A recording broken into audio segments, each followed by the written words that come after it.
Hey guys, welcome back to my channel, and if you are new here, welcome. My name is Norma, and today's video is basically just an update of my pool nightmare. I guess you can say this is part 2. In case you missed part 1, I'll link it up here. I did a video of our pool construction, how it was just becoming a nightmare, so this is just an update so you guys can know exactly what's going on and what happened. So before I go any further, I just want to say thank you so much to all of you guys. I have like the best YouTube community. You guys were so worried, you guys were so concerned, sending me so much support, so much love. Even some of you actually reached out on Instagram and sent me messages. I really appreciate the guys, really from the bottom of my heart. You guys are amazing. Thank you so much. You guys gave me a lot of advice. You guys were so concerned, and so I really appreciate your support and your love that you guys were showing, really. So I just want to say thank you.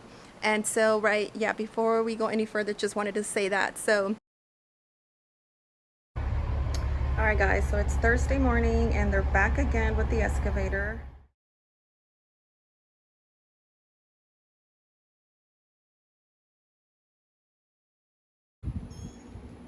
Alright guys, so it's 5 o'clock in the afternoon and the workers just left. And apparently we ended up measuring the spa as well, because after measuring the pool, we were kind of, doubting the spa. So we ended up measuring it, and it was also smaller than what it was. It was smaller than what it was supposed to be. So they needed to dig out from the sides right here and then over on this side to make it wider. It was supposed to be an 8 by 10 and he had done a 6.5 by 10, so it needed to get wider. But back over here, they ended up digging. Come here, Ben. Come here. Come on. If you're wondering what these little boxes are, there's 2 of them on each side. That's for the skimmers. And then we already had the steps, but all of this rebar was just torn down. It was just so much hard labor for these guys. I feel so bad for them. It was such a hot day today, but to be honest with you, this is the pool contractor's fault. Like, he made them work double. So they ended up moving this here. We ended up digging more, so they dug a few feet back. Now rebar is gonna come out. He said they're gonna try to get them scheduled tomorrow to come and redo the rebar, and so that's what's on the schedule for tomorrow. I don't know if it's going to happen, since he said it was such a short notice, but because we had a rain 2 days ago, that area over here where the bobcat kept going back and forth, it's messier than how it was. This is just like a total mess. Like, this is my patio, like right now. Like, seriously, it's just, and it's okay, I don't mind the mess, but it wasn't as messy as the first time they came with the bobcat.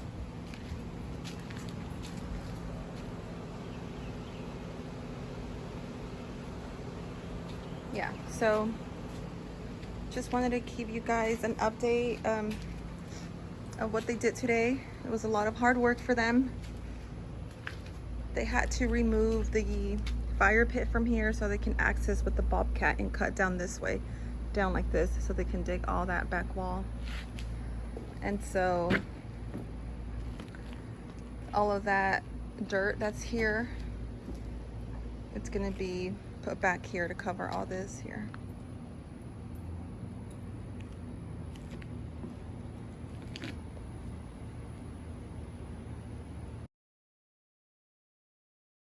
Basically what happened in part 1, for those of you that are new here, we started our pool construction, and we just started off with really bad red flags right off the bat at stage 1. So we kind of like are really behind because of what happened. So just to give you guys a little like a little update of what happened. So we built our pool, it was dug out, they came and did the rebar, and we noticed that it was looking smaller in size, so we measured it and the dimensions were smaller than what we were going to pay for. So we ended up confronting the pool contractor, and he tried telling us, no, it's okay, that's because once they install the rebar, which is this, it takes about 2 feet of dimensions from your current dimensions. And he's wrong. That is not true. If you are building a pool that is 32 by 15, which is in our case, it's supposed to be dug larger, up 2 feet larger or 2.5 feet. Because when they come in to install the rebar, which is this right here, and then they come in with the gunite, it's going to take 2 feet away of the dimension. So they have to dig bigger.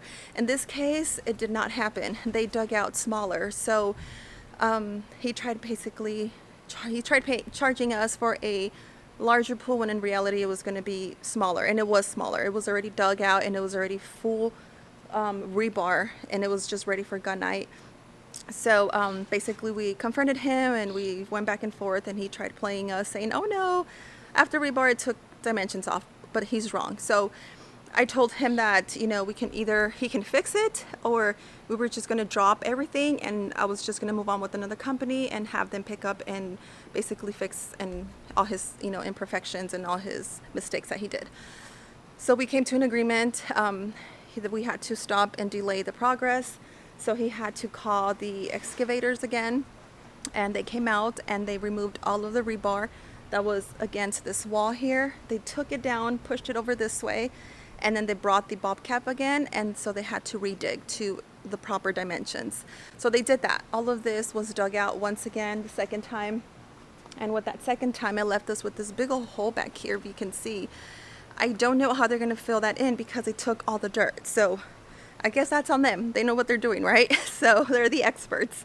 So yeah, so once they dug that out, they did that about, 2 weeks ago, a little short after I made the first video. And then once they did that, for a whole week, we had all of this rebar just crumbled up on this side, and it was just looking a mess. I was just like, my stress levels, to be honest with you, I felt a lot better when I did the first video, just explaining myself and expressing myself to you guys.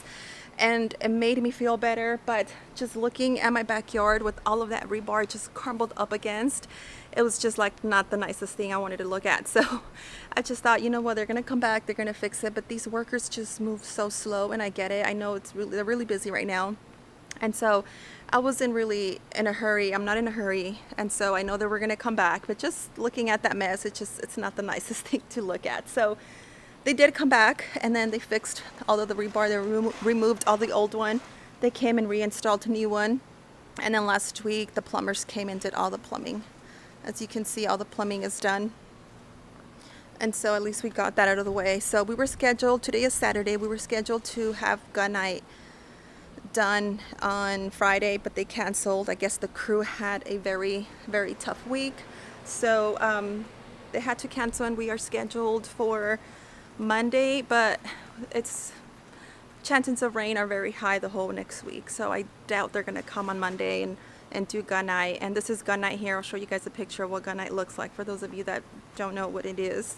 Like I said, I didn't know all these stages names until now that we are building our own pool. So that is gunite right there, and so it's just the concrete that goes over there, and it's not supposed to rain when they do that. So I doubt they're gonna come, and that's just gonna be another delay because we have 40 to 60 chances of rain all next week. So we'll see. I guess that's just gonna delay the process a lot more. But this is just an update to let you guys know what happened after I posted that first video. I am glad that we got it fixed. The reason why we did not drop our contract with him and had someone else, because in my opinion, I think it was just gonna be way too much work for us, having to find another pool company, having to I guess, I don't know, payments have started, so since they started the excavation. So I wasn't sure how we were gonna have to determine that, about the payments, about how they dug here, and it was just gonna be way too much. So we decided to basically have him fix it, and he needed to fix it because we are paying for a certain dimension, and we must get that dimension. So I'm glad. I actually didn't think that he was going to say, okay, we'll have him redig, because, that's him paying that money. They're having the guys come out here and dig out twice. That's the pool contractor's expense. He had to pay that twice. And then they had already done the rebar, and then they had to come and redo it again. We're not paying for that. We're not paying for those mistakes. That's the pool contractor. So I didn't think it was going to happen, and I am so glad it did. So now we're back on track. So we're back on track. Oh, and I almost forgot. Remember the gas line that they hit? So the gas company came out and we are scheduled for reroute. So that's going to be done after gun night. And the reason is because if they come and start digging on this side to reroute the gas line, all the dirt is going to fall into the pool. So it's okay. They're cleared to do the gun night with the pipe there. They're just gonna move it over just a little bit, and then the gas company will come out and reroute that. We're just waiting on gun night, and then after gun night, it has to cure for 8 to 14 days. And then after that, they'll do like tile and coping and then keep on moving forward. I also did mention to the pool contractor that the fire pit here is like lopsided and crooked. He says it's supposed to be like that for now. I guess they know what they're doing and they're the experts, right? So I'm hoping they fix that, and they better, because I'm not gonna have a lopsided fireplace. Yeah, so that's just the update for you guys, so you guys can know exactly what's going on with our pool. I'll keep you guys updated on the next video and let you guys know how it's going. So thanks again for being here today. I'll see you guys on the next video.